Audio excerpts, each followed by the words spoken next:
Hi everyone, Eric Reynolds with your Fox 10 News Now update. We're learning more about what led a Daphne police officer to open fire on a suspect from the top of an I-10 overpass. It happened around 3 Monday afternoon.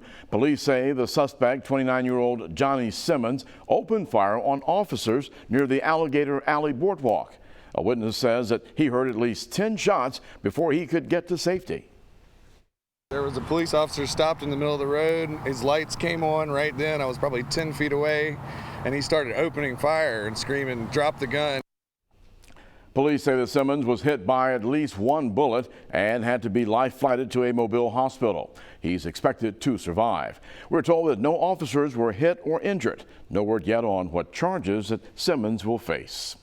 Folks continue to pay tribute to a Baldwin County deputy who died while saving distressed swimmers in the Gulf off of Fort Morgan. Baldwin deputy William Bill Smith is being called a hero by fellow law enforcement members and the community. His beach cruiser is parked just off of Highway 59. The community leaving flowers and other mementos to pay tribute to him. Baldwin County Sheriff Hoss Mack says that Deputy Smith and Deputy Sidney Wentworth were patrolling the beach Sunday night, jumping into action to save the distressed swimmers in the Gulf. The fact that Bill was there, that Sidney was there as quick as what they were, is why we have 2 of the victims that are alive today. We're told that Deputy Smith's truck will remain parked off of Highway 59 near the Regions Bank in Robertsdale for the next few days for anyone who would like to come and pay their respects. Mobile police are continuing to investigate a double homicide. Police say that they found 2 males shot to death on Betby's and Mobile streets in the Crichton community. Now, investigators have not yet released the victims' ages or identities, but police say that there's been a spike in crime, especially with young people, and it has residents now like Reginald ENNIS concerned. He says that adults need to step in and help. Most of these shootings and incidents are generally younger people, and I guess they lack the guidance that used to be around when you could talk to a kid or another parent could talk to someone else's kid. Nowadays, that stuff don't exist. Mobile police say that they plan to increase patrols to address the spike in crime. Carnival Cruise Lines revealing more of its plans to resume cruises next month. The company says that guest operations from the port of Galveston, Texas will continue on July 3rd, with operations returning on the Carnival Breeze on the 15th.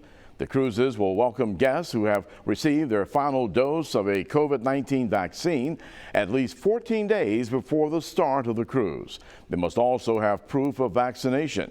Carnival says that they will be releasing their August plans over the coming days. No word yet, though, on when cruises will resume out of Mobile.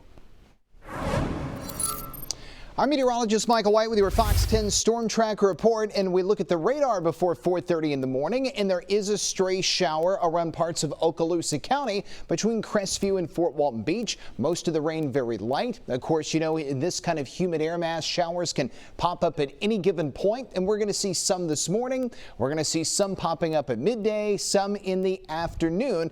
We did not pick up an overwhelming amount yesterday. Most of that all stayed to the west of us and to the north of us, so a lot of us yesterday got through the day dry, but it was hot. Temperatures reached the upper 80s. Heat index values were in the 90s, and we get to do the same thing all over again today. We're expecting a few showers and storms at times, with several spots just simply dry and hot. And as we look in the tropics, we have one disturbance out there. This is east of Nicaragua and Honduras. The odds of this disturbance becoming a tropical depression, at least a depression within 5 days, is 30%, and that's going to be the disturbance we watch and keep our eye on over the next several days. Here's a look at your weather headlines for this Tuesday. This morning, very humid. Feels more like August than it does June outside today. This afternoon, the risk of more summer storms will exist, and then the rain chances, they're going to be slowing starting tomorrow and into Thursday. We go through the Fox 10 Futurecast, and showers and storms start blossoming up in more spots by